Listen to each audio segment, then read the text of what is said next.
I used to chase women quite a lot. Things were different back then, you know. It was like you had to go out on the hunt as a man back then. Back in the 70s, you had to put a nice splash of Paco Rabanne on. You stand there with your mates. There was no Facebook, none of this nonsense back then. You went in cold. You went in cold.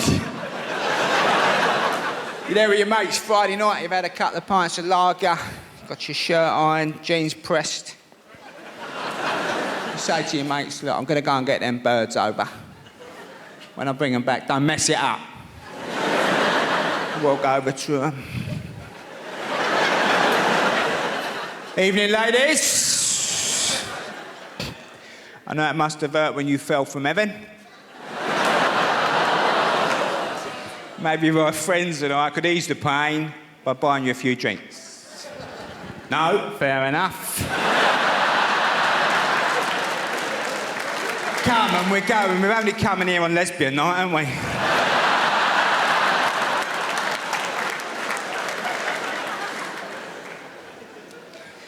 It's very nice that women don't have to worry about this nonsense now being pulled. It's great, isn't it, that they fancy you. You're in a nightclub or something, you're chatting to her, and she says, look, shut up.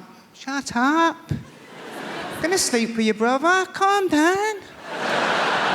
Takes you home and uses you. And you wake up in the morning a bit dishevelled. The cat's looking at you. The judgmental cat on the pine dresser.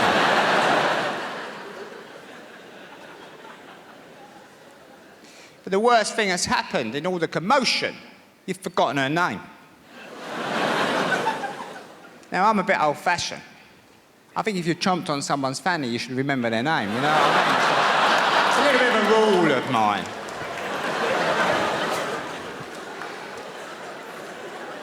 So, go downstairs, go through the post.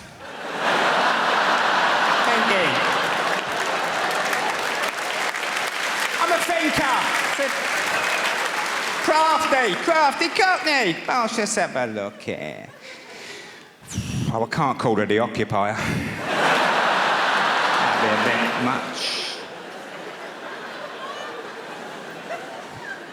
But I'm not so old-fashioned. I don't think if you've slept with someone very quickly, there still might be something there beyond the lust. So you tend to go out for a date, don't you, on the Wednesday night after work. You don't want to mess your weekend up. You go express. Pizza Express, not a hut. Too soon for the hut. Hut comes later. It's got to be express early days. Marbling table, flour. It's all going on. Now she's thinking, this geezer's all right as it happens. He's a bit of a stunner. He's not bad in the bedroom. Then you start proving you've got half a brain and all. She thinks he's a potential boyfriend. Ooh. Ooh, potential boyfriend. Suddenly you're getting this speech halfway through the 4 seasons. Listen, can I assure you, it's not my usual practice to sleep with men as quickly as I happen to have slept with you. And I'm like, relax, homeowner.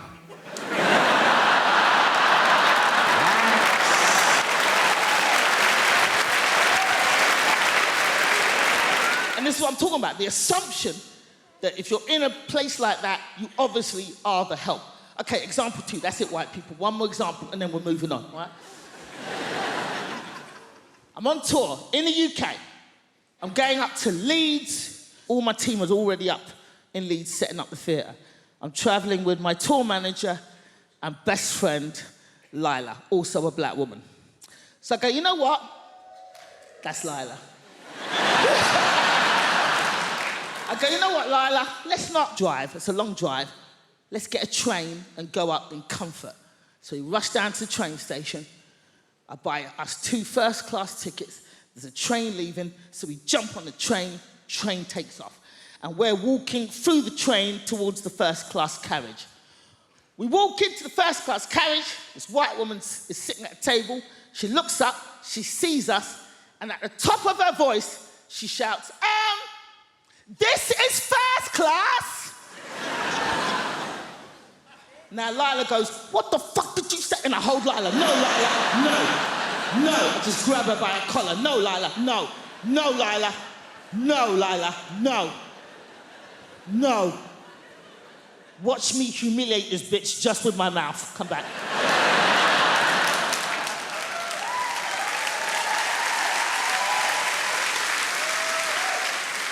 So at the top of my voice, I say, thank you, lady. But what was it about us that made you assume that we didn't belong in the first-class carriage? She starts to fumble. Everybody on the train just kind of leans out from behind their seats.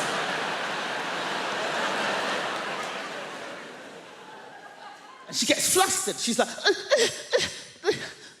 and then all she could think of was like, I thought you were lost. And I was like, how'd you get lost on a moving train going in one direction, bitch? How? Now, this woman was not alone. She was with her husband. Her husband was sitting opposite her at the table, same table.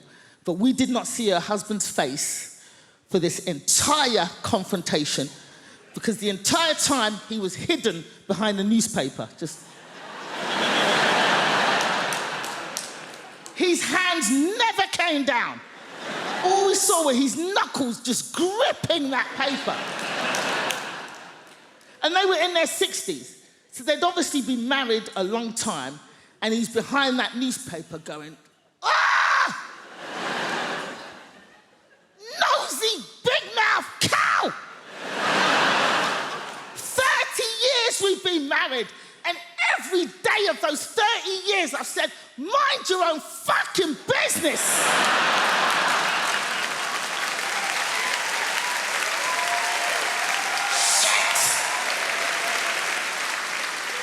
And now we're both gonna get beaten up by these two black boys.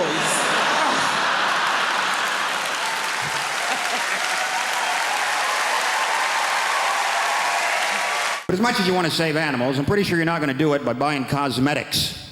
Pretty sure you can't walk into the body shop and buy some burdock root peppermint oil foot scrub and some little badger somewhere in Scotland is going to go, wow, I feel a whole lot better about my life right now. Somebody's buying that burdock root peppermint oil foot scrub. I don't see the point in testing cosmetics on rabbits anyway, because they're already cute. Slather some lip gloss and eyeliner all over them. Now they're all gussied up like some $3 whore. There's no dignity in that for a rabbit whatsoever. You want to test out cosmetics? Test them out on big game, because they stink. Get up under a hippopotamus there and get some roll-on deodorant under his armpit. See how fresh and self-assured he stays all day, huh? Little lip gloss on a beaver. Real beaver. Stay with me, fella. Real beaver. Right? Dam-building, log-eating beaver. If he's charged through 60 logs and he's still wearing that lip gloss, that's some damn good lip gloss right there, ladies and gentlemen. You know this whole thing about, you ever meet someone famous and you tell your friends, and then they say, well, what was he like? Because all they really want to hear is that he was a prick. That's why they like to say Tom Cruise is the nicest guy in Hollywood. You always think, well, if I was making $8 million a film, I'd be nice too. Jesus Christ, but I'm not sure he is that nice. Because I always read these articles about how he's so insular and he's into his Scientology and he, stays at a hotel, won't make eye contact with anyone in the hotel because he doesn't want to talk about the plots to his new films. Apparently, as if staring Tom Cruise in the face, he would just crack under pressure. What are you staring at? Hey, you want to hear about my new film? You ever seen a Tom Cruise film like he couldn't figure out the plot in about 18 seconds? Oh, Christ. He's a cocktail maker. He's a pretty good cocktail maker, too. Till he has a crisis of confidence and can't make cocktails anymore. Then he meets a good-looking woman who talks him into being a better cocktail maker. A riveting piece of cinema that was. Then he's a race car driver. Pretty good race car driver, too. Till he has a crisis of confidence. Can't race cars anymore. Then he meets a good-looking woman who talks him into being a better race car driver. Then he's a jet pilot. Some of you are starting to see a pattern emerge here. Pretty good jet pilot? Yes, he was. Until he had a crisis of confidence, couldn't fly jets anymore. Then I believe he met a good-looking woman who talked him into being a better jet pilot. Then he was a sports agent. Then he was the brother of a retarded guy. He was a pretty good brother of a retarded guy until he had a crisis of confidence and wasn't so sure he was such a good brother of a retarded guy. And then he met a good-looking woman who talked him into being a better brother of a retarded guy. Then he was some kind of, I don't know what he's in now, War of the Worlds. Maybe he fights the world. You know what? I bet he's a pretty good world fighter. But at some point, he'll probably have a crisis of confidence. He's gonna meet a good-looking woman who convinces him it's okay to fight the world. Could be a Scrabble player for all I care. He's a pretty good Scrabble player. Until he draws all vowels. Has a crisis of consonants. And he meets a lovely Welsh woman who teaches him a lot of words he's never heard before. Oh, yes. You know what I love about London town is we welcome all the people from all around the world, innit? I bet you he's got people from overseas in the house tonight. Overseas people, show me some love. Loads and loads and loads. What about over there? I saw a few people who was from overseas. Where are you from, guys? Australia. Welcome the Australians. There's so many Aussies in London. We even got nicknames for each other. That's crazy. You call us Poms, innit? Yeah. We call you racists.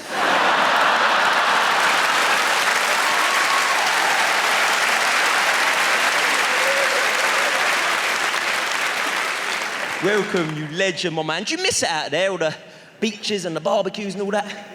Yeah, probably about time you pissed off home, innit?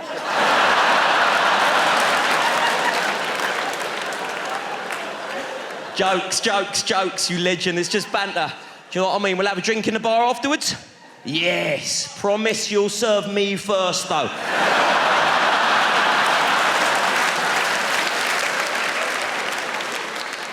Welcome to you. Isn't this nice? All the different foreign people. Who else has we got in the house? Yeah, legend over there. You're proud of where you're from. Where you from? Wales. You idiot.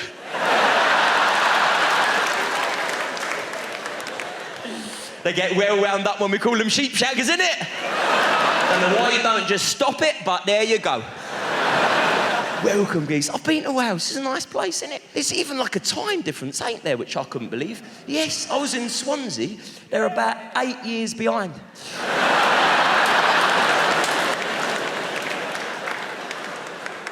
Welcome to Wales, man. Who else has we got in? And it's nice. What's that, you legend? Kenya! Kenya? Oh, welcome, you legend. I got African relatives of mine and I feel like there's a bond there. I never knew I had African relatives until I got an email out of the blue about 2 weeks ago.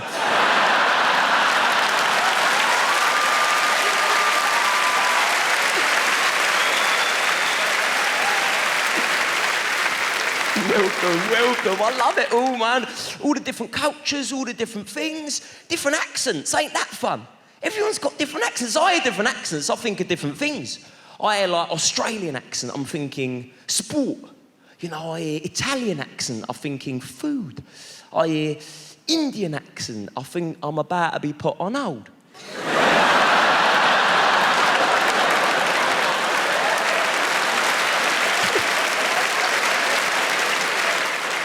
Welcome all of yous, man. Welcome all of yous. Because that's the thing about London, we do welcome ya. You know, come along, have a giggle.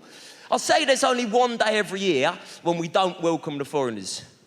When we let all the frustrations on the foreigners out of the system. Just one day every year in London. Londoners, you know what I'm talking about, innit? That one day every year, we close down all the roads in the centre of London. And thousands of people chase after these 5 Kenyans.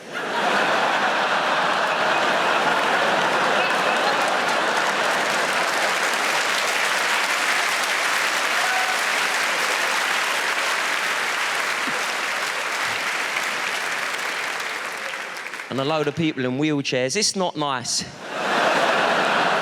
A lot of people feel bad about flying. I'm no different. And the thing is, I enjoy it. I enjoy flying. I love all the pomp and the faff at the airport. I quite enjoy the pat-down. I like it. The one bit I don't love is when I get onto the plane and I have to turn right and then walk through business class on my way to my bit. Because I lead a very lucky and privileged life, and this is really the only time in my life when I'm surrounded by people who think they're better than me and who can back it up. So if I'm honest, what I do is I release whatever greenhouse gases I've managed to store out throughout the day. Not very proud of that. But I was offered a gig recently. I was offered a gig to perform for the sustainability department of a big organisation, big company in Berlin. And they rang me up and they said, would Mr. Goldsmith like to fly business class? And I assured them, in no uncertain terms, that Mr. Goldsmith would, yes, make that happen, yes, do it now, immediately, please, yes. And if I'm totally honest, by the time I had been carried onto the plane by the pilot, gently sat down in my seat, tousled my hair, nothing overtly sexual, definitely a spark. By the time I'd been offered a champagne cocktail for takeoff, don't mind if I do, metal cutlery, because obviously terrorists can't afford business class. I have to say, when I had undergone the treatment, I turned into the monster I despise. I'm so ashamed. By the time you rabble walked past on your way to cattle class... Sorry, that's what we call you. You wouldn't get it. You walked past with your laughable single piece of hand luggage. Really? I genuinely caught myself having this thought. I sort of thought out loud. I thought, maybe I have worked that little bit harder. It was awful. But I got to the show, did the show, and afterwards, one of the producers said to me, and I've checked this since in detail, it's absolutely true. One of the producers said, did you know that business class travel, business class flight, generates 3 times the emissions of regular economy class travel? And that's absolutely true. It's 3 times worse for the climate. 3 times worse the emissions, because obviously you're using more space on the plane, the seat's much heavier, all the stuff they bring for you adds extra weight, plus your pockets are full of conflict diamonds, you know. So I thought, I'm going to use that knowledge as one of my little steps in the right direction. I thought, from now on, no more business class for me. I thought I will use it as an opportunity for some climate communication. The next time I get offered business class, I will decline on climate ethics grounds, because I tell you what, flying may feel fantastic. Business class may feel sensational, but nothing feels as good, gives you so much internal prestige as walking through business class, knowing that you were offered it, but declined on climate ethics grounds. Oi, this is nice, isn't it? Yes! Is anyone here in their 40s? Is it? You're not in your 40s? Have you guys started walking like this yet?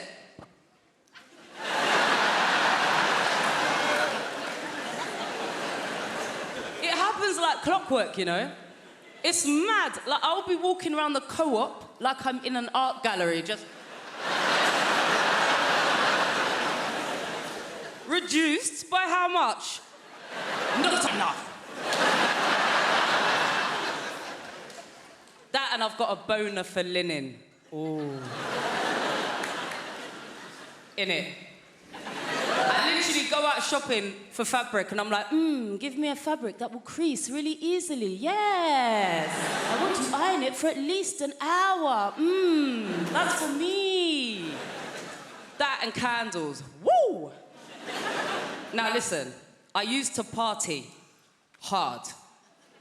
And I found that burning your money via candles is a great replacement. When I say I like candles, yeah, I'm going diptyque, baby. Thank you. I'm going Joe Malone. Fig for me. Which also, like, I'm from a council estate. What does fig really smell like? Does anyone... I'm just going on what Joe Malone told me, you know what I mean?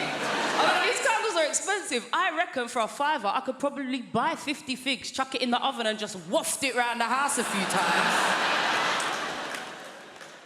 The dream is, yeah, I want enough money that I can light a Joe Malone candle when it's just me in the house. Come with me, people. Can you imagine coming home to your yard, it's just you in, and you're like, you know what? Fig for me. Can you imagine? As it is, if you was over my house and I had a candle on the go, no lie, after about 20 minutes, I'd start thinking that's about £17 worth of scent now. What kind of friend is he anyway? Is that enough? I realise there's nothing more insulting than someone lighting your scented candles when you're not there to enjoy the scent. Innit? I had my brother house sitting for me, right? I was away for a couple of weeks. I walked back into the house. As soon as I opened up the door, I was like... I walked into the front room. This guy is reclining on my sofa, lighting his spliff with my Joe Malone candle. The ash was falling into the wax. I was like, you all right? Yeah, you good? Now, we know as British people, when our voices go high like that, we mean the opposite, right? The higher our voices go, the less we're about it. You know what I mean? If someone's like, you coming to a party? You're like, yeah! What that means is, I'm not coming to your party, mate. So I said, you all right? What you doing? He's like, oh, it's just a bit of mood lighting, innit? So, IKEA tea light is mood lighting. That's not even it. It was a 3-wick candle. Only 1 wick was lit. Thank you. I grew up in Dudley, in the West Midlands. Yeah, a lot of people grow up there because that's the only thing there is to do. What are you doing? Growing.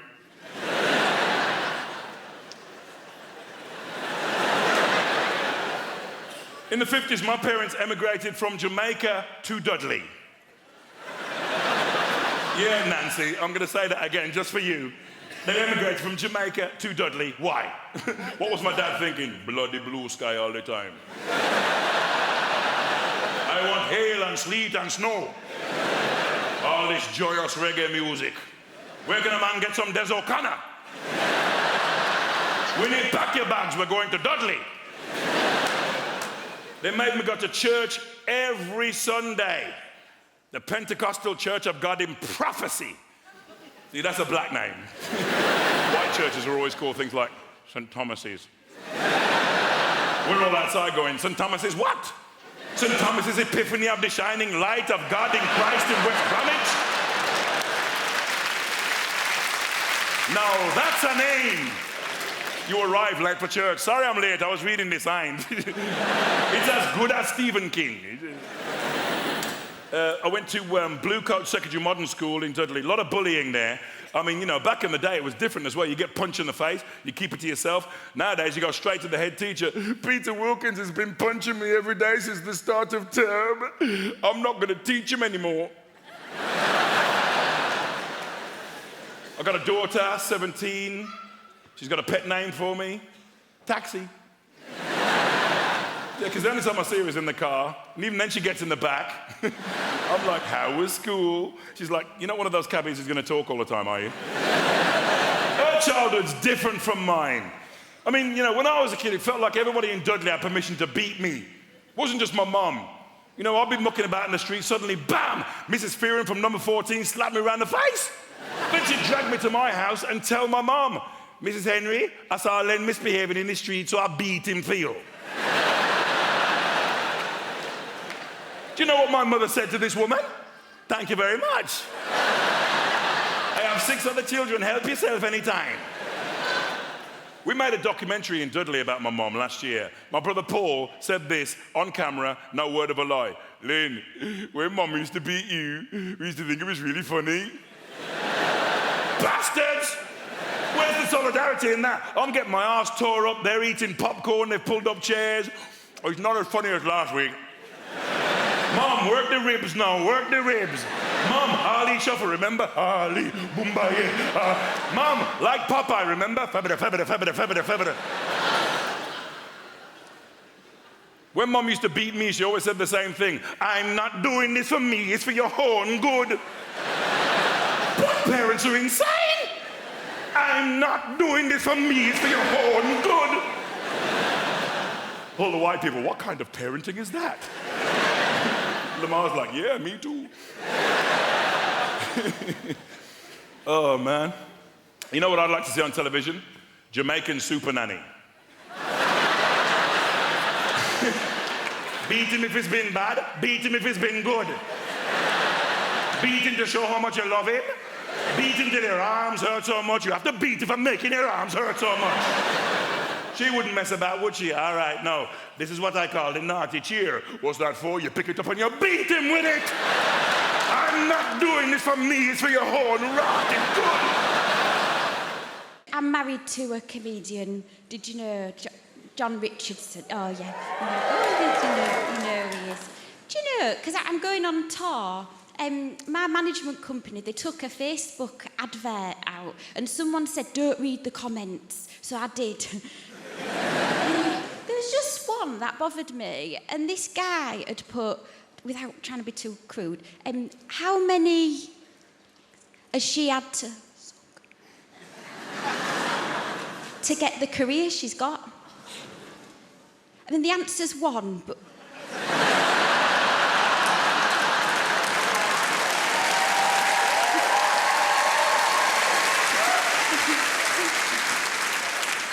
That's weird to applause that, isn't it? It's only weird for my granddad who's watching. That's not weird. You've made that weird for an 87-year-old. Anyway, but the thing, because I don't know if you've noticed, but I've started to do a bit of telly now, and I'm in this weird stage where I'm getting recognised, but I'm not used to it yet. And I walked in a pub last night, and there was a woman staring at me, and I thought, what are you fucking looking at? And then I realised, oh, it's me. I did, you know Michael McIntyre's The Wheel? Have you seen it? The game show? I lost someone £98,000.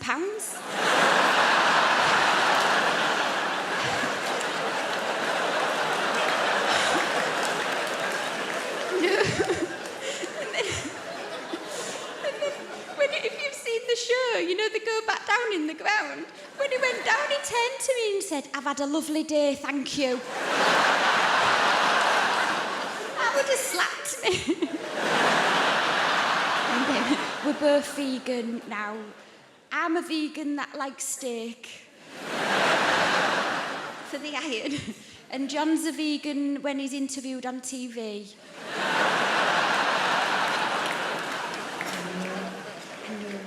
It's a weird life for him, though, you know. I've seen it through his eyes. The situations we're getting... Because he's been on TV 10 years. We went and did this gig, you know, in a school. And then we parked up, and he turned to me and he said, I've got to go. And I was like, oh, all right then, just wait till you get in. He was like, I've got to go now. And he didn't let me get out. He got on the back seat, and luckily we had a bucket because we've been to Seaside. We've got blacked out windows. And I got out, and there was 2 of his fans waiting for him. And they said, we've come all the way from Rotherham to see John. They said, where is he? I said, he's shitting in a bucket in the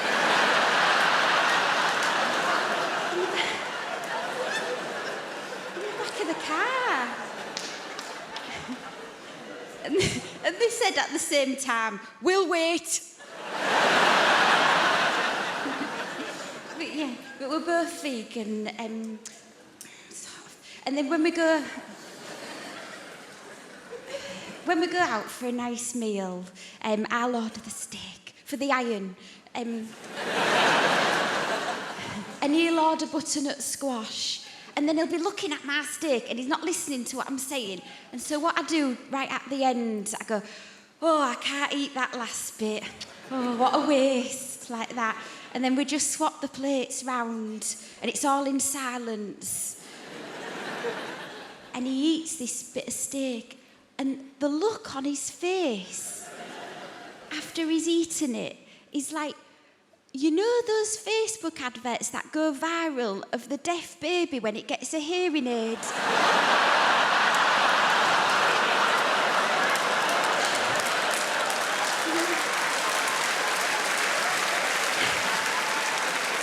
And here's its mother talk. That's what it's like. It's hard to be a woman, you know, like a lot of women right now, we're posting naked or almost naked pictures online to show how confident we are. And in all the comments, other women will be like, you are so brave. Well, I really just think that means not a model.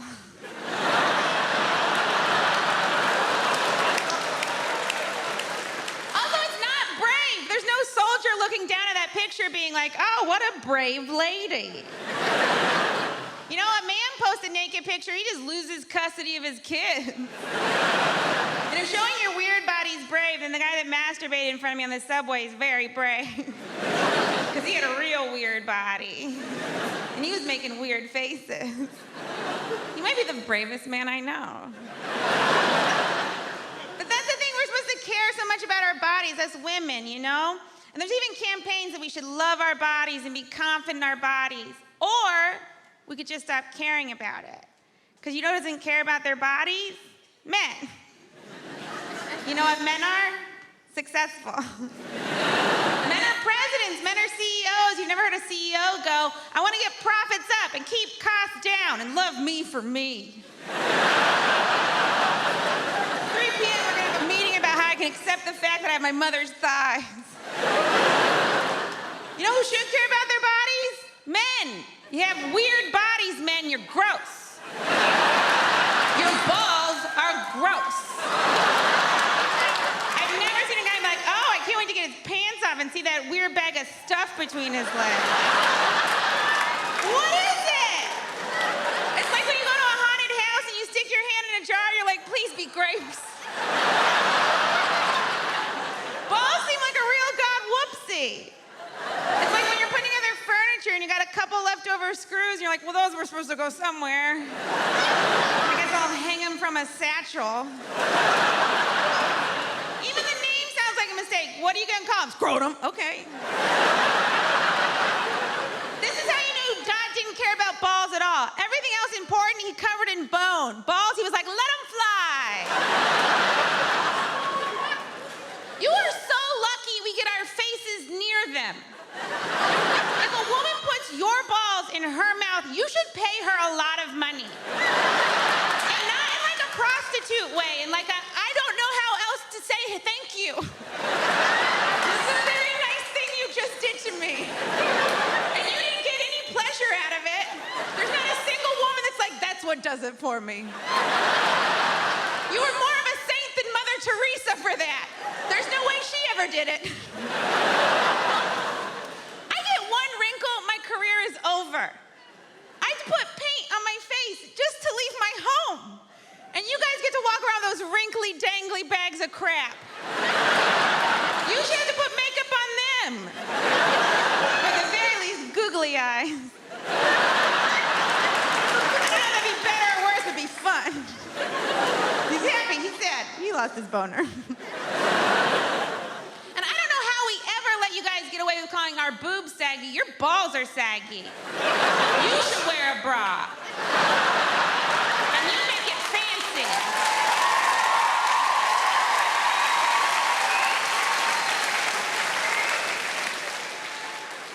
All those women clapping, they meant yours.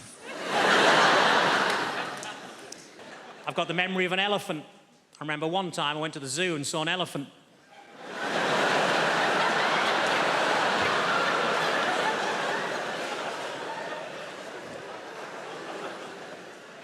I was disappointed to find that Dunkirk wasn't actually a biography of William Shatner.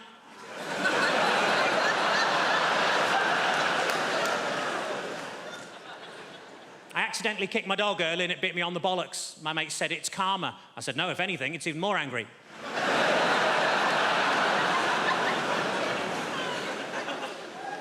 I tell you what always catches my eye, short people with umbrellas.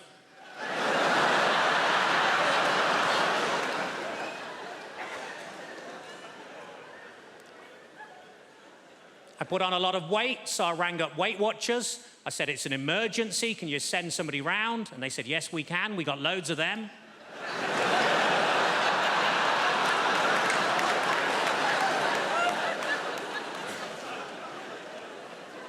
I was actually thrown out of Weight Watchers for making sarcastic comments at the weekly weigh-in. As you can imagine, I accepted the decision with huge grace, because they threw her out as well.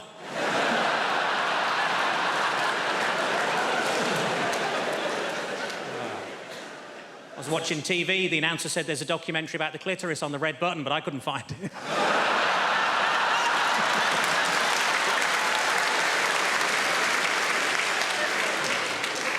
I was in a fancy lingerie shop. I said, are these knickers satin? He said, no, they're new.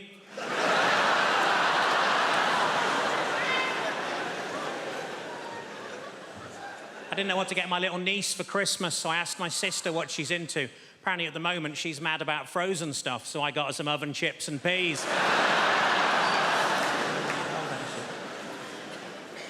It's been a tough week. I got myself a memory foam mattress, and now it's trying to blackmail me.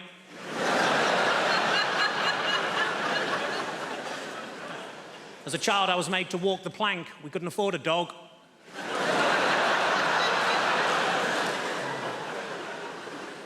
I went on a positive thinking course. It was shit. You would be. And it was half empty. The area in a Nando's between the front and back door is called a peri-perineum.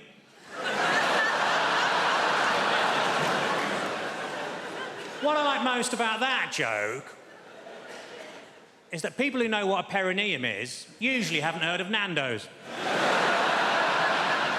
Ironically, there's only a very small overlap between the two. The doctor told me to lose some weight. I said, how? He said, don't eat anything fatty. I said, what, pies, chips, that sort of thing? He said, no, just don't eat anything fatty.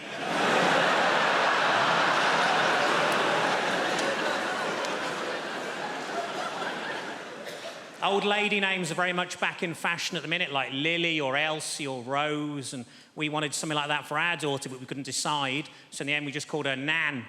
So we shall grow into it. Are any Welsh people out there? Tell them! Tell them how good it is now! Oh, it's not shit anymore. We spent millions, so it's not shit for you. That's the whole... Welsh people, where are you from? Swansea! Fair enough, it's shit. Yeah, quite right. Yeah. I'm trying to explain that the place has improved and you lob Swansea and just a... Lucky Swansea's still a desperate dump, isn't it? Let's face it. Devoid of any hope whatsoever, Swansea. Have you been? There's a sign on the way in that says, kill our children, not your speed, isn't there? Yes. I'm talking about places like Cardiff and the places that have... Yes! These places have improved. We've had development money. We've done... Cardiff Bay, have you been there? Go there on holiday. It's lovely. We've done it all up. You've got cafes and bars. You've got the sea down there now. It's amazing. Down where the shit was, that's all sea now, most of it. And it's going to be amazing when they finish it. Has anybody seen the posters of what Cardiff Bay is going to be like when it's all done? It's not. It's going to be amazing. There's going to be people chatting, laughing, texting. Welsh people, these are presumably. Having interesting conversations over dinner. We're all going to be a lot better looking by the time it's finished as well. You look out. Where they're going to get these people with fashionable glasses and teeth from in Cardiff, I got no idea. You've got to admire their optimism, haven't you? Fair play. Talking of optimism, you've got Cardiff Bay. I was there not long ago. Some of these restaurants, some of them have got tables outside. Al fresco dining in Cardiff. They're having a laugh on me. I tried to have a Twix at a bus stop in Wales a few years ago. It was too wet to eat, to be honest with you. Everybody's pretending it's Madrid. Come on, we'll sit outside. Your soup bowl's filling up faster than you can eat it, for Christ's sake. Stop raining! You never get past your starters after 7 hours of soup and rainwater. You give up. Through your gin and tonic's overflowing. The little umbrella's blown inside out. Turn it back into the wind. Turn it back into the wind. There's waiters with frosted eyebrows fighting their way to the table. Spaghetti carbonara, spaghetti carbonara. Sure, I'll get another one, I'll get another one. There's people throwing lifebuoys to their bread rolls. I'll pull you in, I'll pull you in. Peas being airlifted to safety. Oh, Wales is improving, even the valleys. Go to the valleys on holiday, even the valleys. They are, shut your face, they're getting better. They're getting better, the Welsh. I did a gig in Pontypridd, in the Welsh valleys. Were you there at the gig I did when there was a piece of sun-dried tomato on the stage? Not bullshit, in a real piece of sun-dried tomato. We couldn't even do the gig. Everybody was just staring at it. I couldn't get them back. Couldn't get their attention. That's not local to your area, is it? The sun-dried tomato.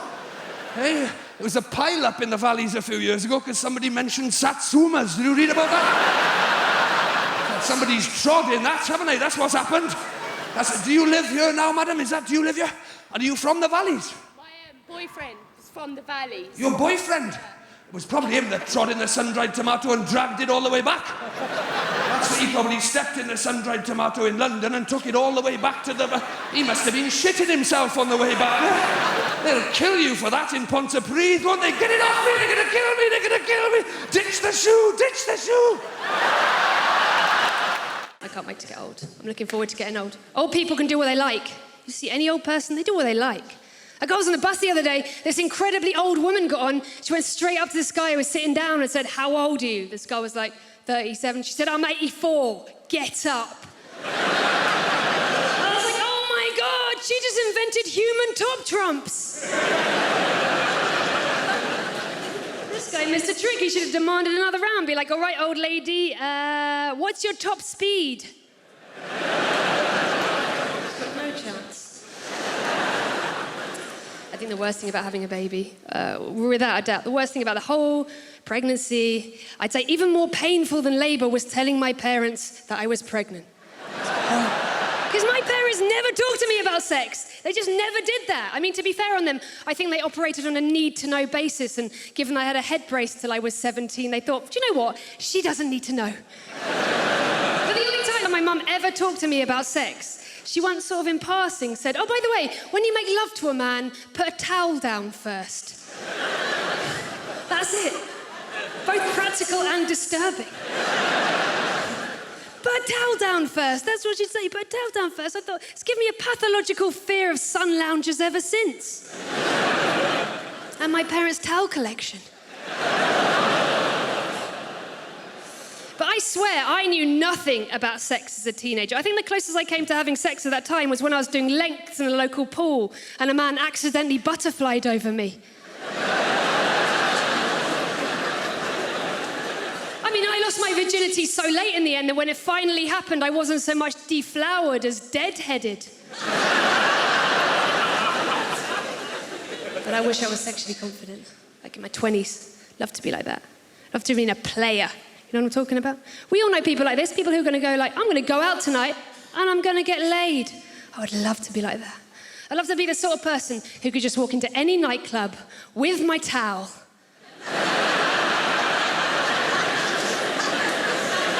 Like Gold Duke of Edinburgh award-winning piece of ass right here. Strippers.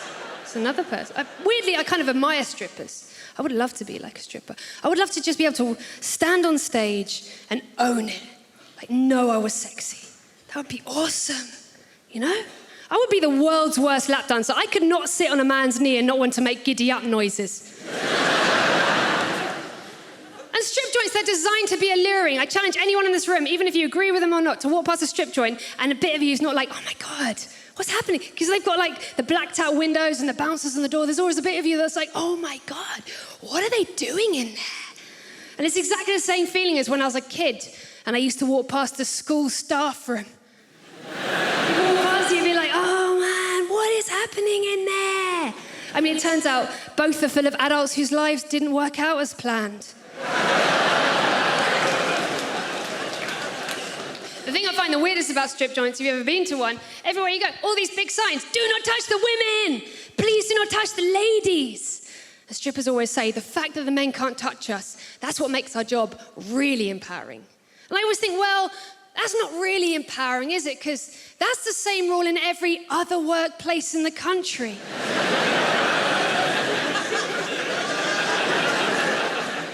You don't walk in a shop and it says, welcome to Tesco's, don't finger the staff.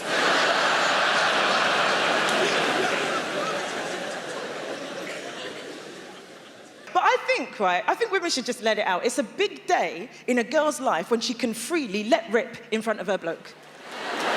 It is. I think women should be having I farted in front of my boyfriend for the first time parties.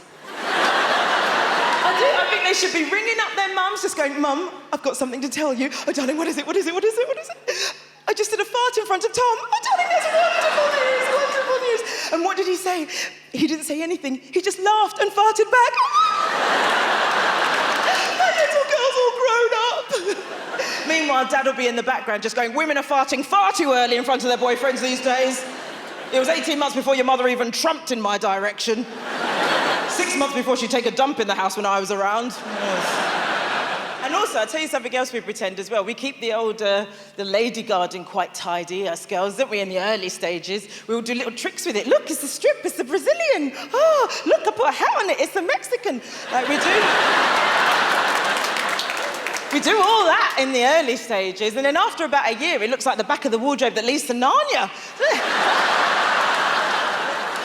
Well, if he wants it, he's gonna have to work for it.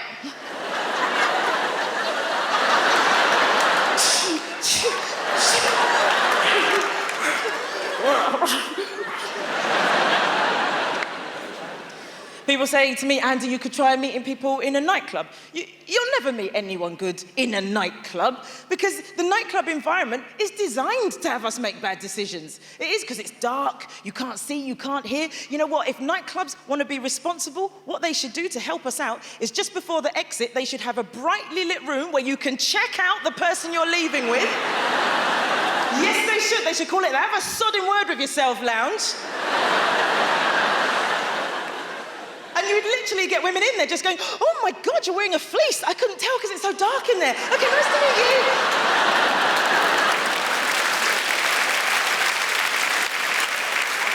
But listen, if you meet somebody online, all I'm going to say is there's some safety things to take into consideration. Now, I met somebody through Twitter, just the once. I'll never do it again. And it was the most irresponsible thing I think I've ever done. And I spoke to a friend about it before we met up, and I said, listen, I've met this guy, and we seem to really like each other, and we're talking about meeting up. What do you reckon? Should I meet him? And before my mate even had a chance to say anything, I said, you know what? I am going to meet this guy. You know why? Because life's too short. And my mate just went, yeah, you're going to find out how short. And my mum says, she says, look, if you go on these dates, make sure you meet in a public place, okay? And I'm just going to add something to that. Public place, brill. Public house, excellent. Public toilet. Never meet in a public toilet. No good can come of it. Unless it's, you know them space-age toilets that they have outside, where you put the money in, press the button, and then the door opens. You know why? Because you can pretend it's blind date. How cool is that? You just put the money in, press the button. And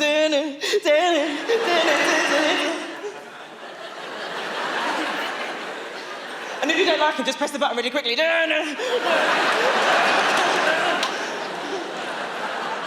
I don't know why, like, young couples, new couples have got this obsession with finding out how many people someone's been out with from before. Like, how many previous partners?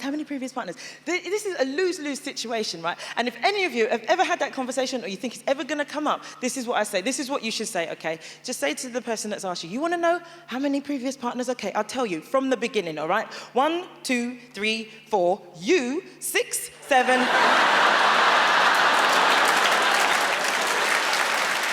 I hated teaching, and it's a brilliant, wonderful, noble profession, obviously, teaching. I hated it because I didn't want to do it.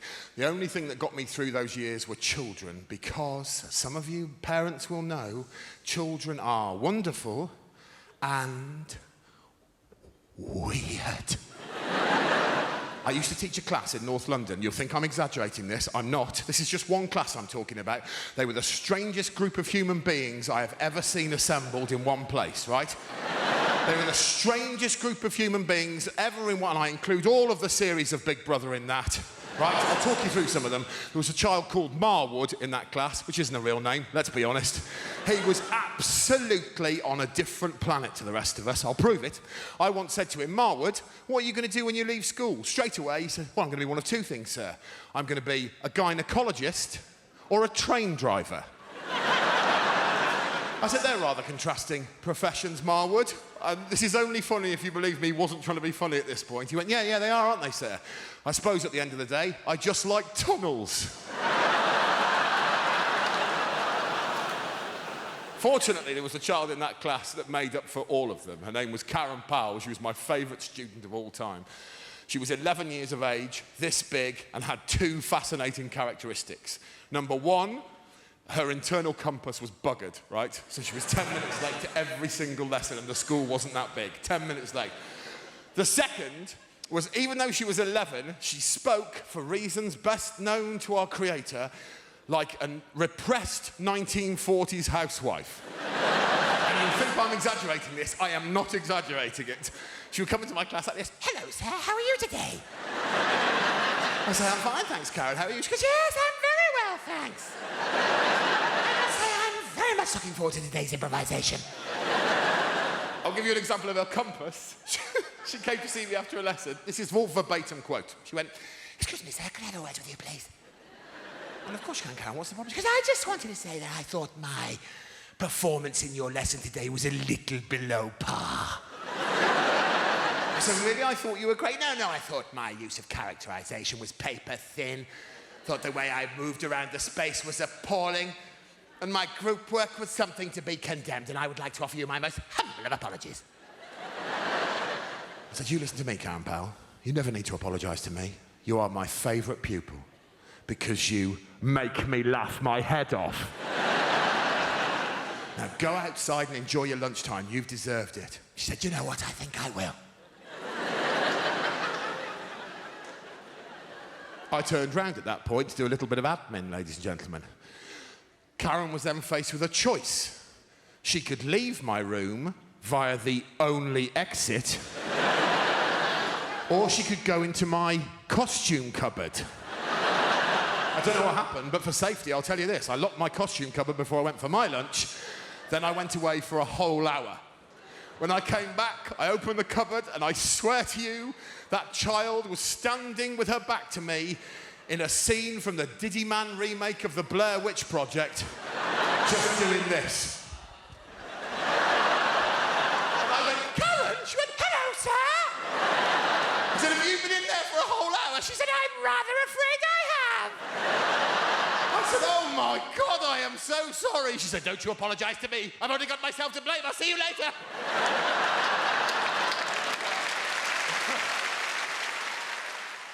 I'm going to make a concerted effort to be positive and happy, because that's what people like, apparently. And I get accused. I constantly get told I'm grumpy and miserable, and I'm not. I'm happy, I'm upbeat, I love being alive, love being a human. Being a human's unbelievable, isn't it? If you're a human, you really have nothing to moan about. I realised this year that being a human is the best on the planet. I was on a plane eating a chicken sandwich. That's not it. It's pretty good, though. I thought, I am eating a bird whilst I am flying.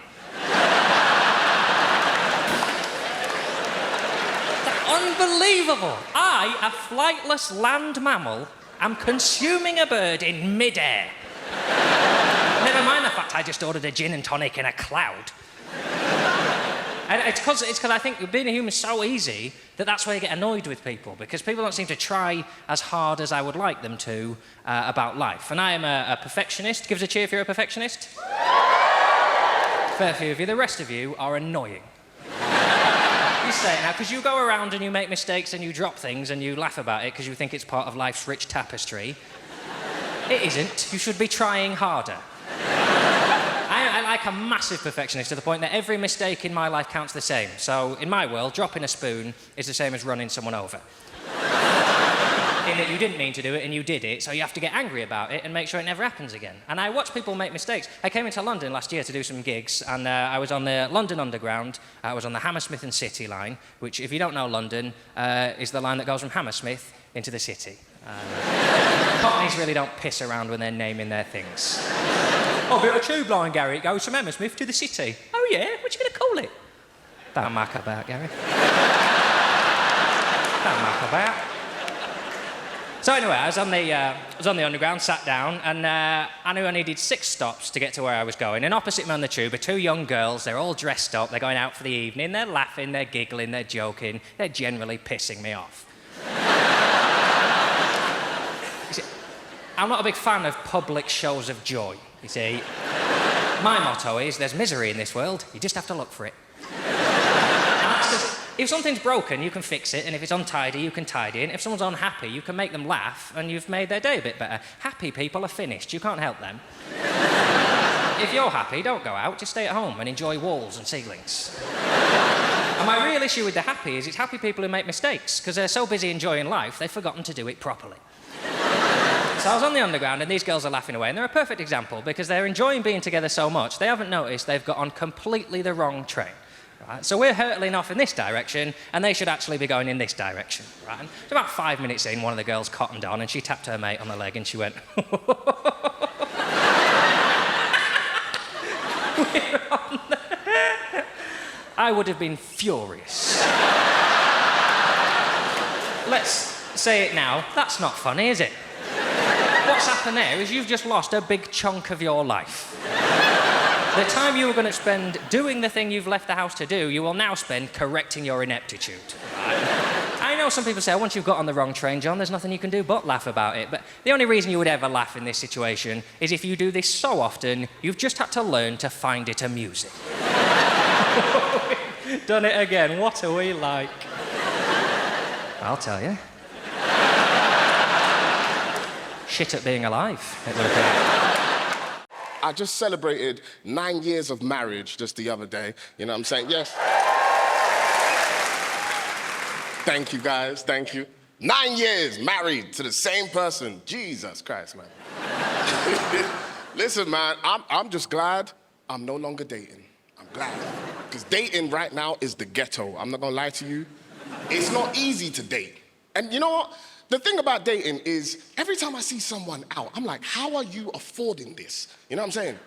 It's a cost of living crisis. When I see people out eating food, I'm just like, I don't know how you're doing this. Even I'm on TV, and I still take my wife to the local chip shop. You know what I'm saying? Like, I'm like, you're not getting this Taskmaster money. No.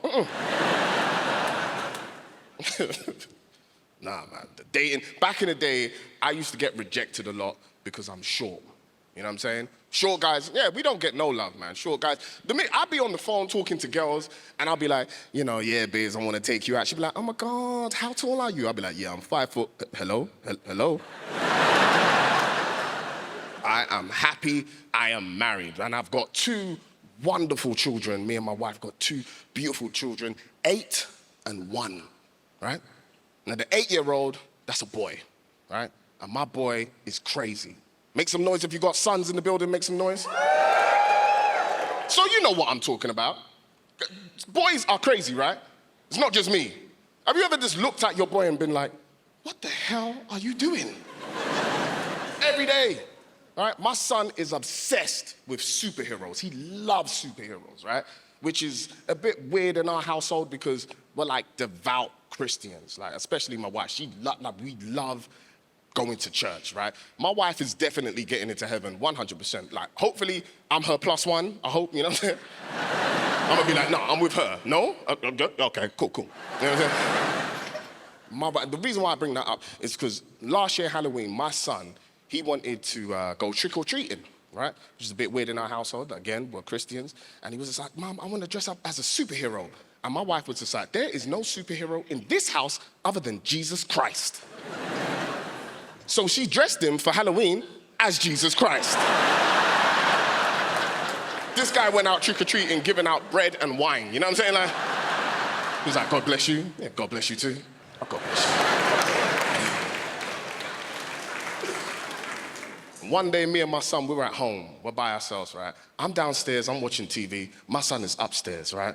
He's doing whatever he's doing, right? And it got silent. And you guys know what happens when it goes silent with a child. It means they're doing something they should not be doing, right? And then out of nowhere, I hear a loud thud, just boom. I'm like, oh God, what's that? And then my son's just like, Daddy! So I run to the hallway, and my son is standing at the top of the staircase, dressed in a DIY superhero outfit, right? And he's just standing there, he's like, look, Dad, I'm a superhero. And I was like, uh-oh. I was like, son, you might want to take that off before your mum comes home, all right? And he's just like, no, Dad, look, I can fly. And as soon as he said that, I'm not gonna lie, it got slow motion in my house. I was like, no. And my son was like, a part of me was just like, let me let him fly so he can break his legs, you know what I'm saying, and calm down. So I came to Britain in the early 80s. We were refugees long before it became fashionable. But my favourite immigrants are Polish people because they've properly confused old-fashioned racists. Have you seen them? They don't know what to do. What do we do? What do we say? They're immigrants, but they're white. I had this one bloke go, bloody Poles coming over here with their work ethic. Which isn't very politically correct, and I try so hard to be politically correct. Sometimes I take it too far. I was at a party recently and I said to my friend, have you met Steve? He's a really nice guy. My friend goes, which one's Steve? Steve was the only black guy in the room. I found myself going, Steve, yeah, he's over there. He's got blue jeans on, a grey T-shirt, sort of curly hair, and a Nigerian accent. And once I was performing at a comedy club and there was two black guys in the front row, like you two, but men and black. You are a man, sir, I'm sorry. It's the lights. And I said to them, so how do you two know each other? And they looked at each other and went, we don't. Might as well have had NF tattooed on my forehead. I didn't, it was felt tip.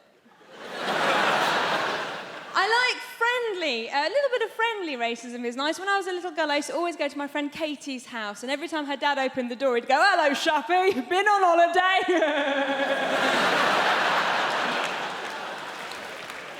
So, I have a little boy, I have a baby boy, I'm a mum, and I'm looking at you, some of you are so young, I could be your mummy if I lived somewhere rural. Like a lot of women, I got to my 30s and I thought, I've got to have a baby now. Why, my mum's still young enough to look after it for me. And I went to all the antenatal classes, and this woman came up to me, one of the other mums goes, oh, how are you planning on losing your baby weight? And I was like, well, I was just thinking of having the child. And she was like, oh, I'm going to be a yummy mummy. I'm going to lose all my yummy mummy. That's just like a middle-class way of saying MILF. I was so happy when I found out that I was pregnant. And we had a scan and we knew that it was a boy. And people said to me, why did you find out the sex of your baby? Didn't you want a surprise? Well, it's going to be a boy or a girl, do you know what I mean? The only surprise would have been if it was a puppy. And there are no puppies in my family. There's one goat, it's not a blood relation. Thank goodness I have a child now. It was no fun being a broody Iranian woman. Every time I said to people, my body clock's ticking, they'd hit the ground. So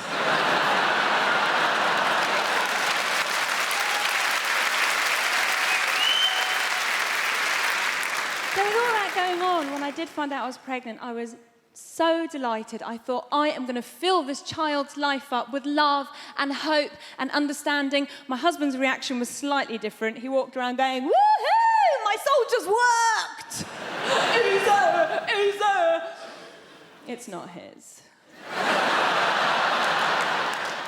Oh, the fuss he made when he found out I was cheating on him. Only child. Can't share. My husband's English, he's from Nottingham, and a lot of people ask me if my husband's Iranian. And I go, well, he's not, he's English, but he's planning to convert. His family are absolutely lovely, and when they first met me, they kept going, oh, Shappi's so exotic, she's so exotic, which means foreign, but not in a way that we hate. When I was growing up, we had one telephone in the house, in the hallway. Anybody my age remember that? Yeah. One telephone. I'd be like that. Listen, I can't talk for long. Dad is staring at me. Like, Dad, can I have some privacy? And he'd go, privacy? Buy your own house. At school, the one thing I remember from school, though, teachers, yeah, finger painting. Remember that? I love that, because I come from inner city London, right? And it was only later on in life that I realised that it was our headmaster's ingenious way to get our fingerprints early. Yeah, he'd say, most of you will go on to offend later on in life. I'm merely cutting out the middleman. Also, one of the things I seem to remember from school, folks, right? One of the main things I remember is that I'm not a very sporty child. Not sporty at all. And it dawned on me, right? If you're a white kid at an all-black school and you're not sporty, people assume you're academic.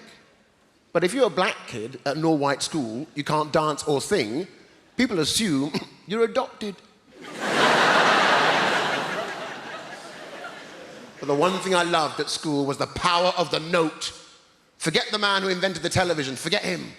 Forget the man who invented the internet, the power of the note. The note could get you out of anything. PE, no! I got a note. Jabs, I got a note. If only the note could follow you later on in life. Can you imagine me in the military, in a Chinook helicopter over Afghanistan? Private Amos, jump! I can't, I got a note. Mom says, don't jump, not in these shoes. You get me? And the leader of the free world, Barack Obama, wow, look at that. If Barack Obama was a kid at my primary school and said to my careers advisor, I want to be the president, the careers advisor would have gone, well, Obama,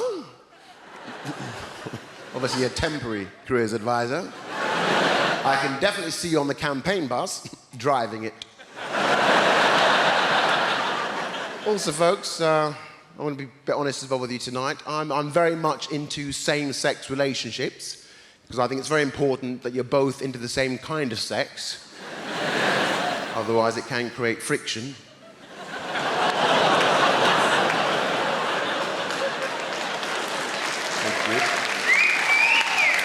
And people say to me, Steve, are you gay or bisexual? And I go, definitely gay. There's no two ways about it. And that's one positive thing about being gay, because a lot of those skills are transferable. Is that too much? But my mum's take on it is this. If my mum saw me having sex with a man, she'd be like this, oh, the man my son is having sex with, he is the gay one. That's my mum. But my friends, you know, they're quite bad at trying to set me up. I say to them, I like a man in uniform. Barry from B&Q wasn't quite what I had in mind. But as I say, I'm having fun at the moment doing this job, and you look at me, yeah, I've actually been asked to host the Live of the Apollo. Yeah.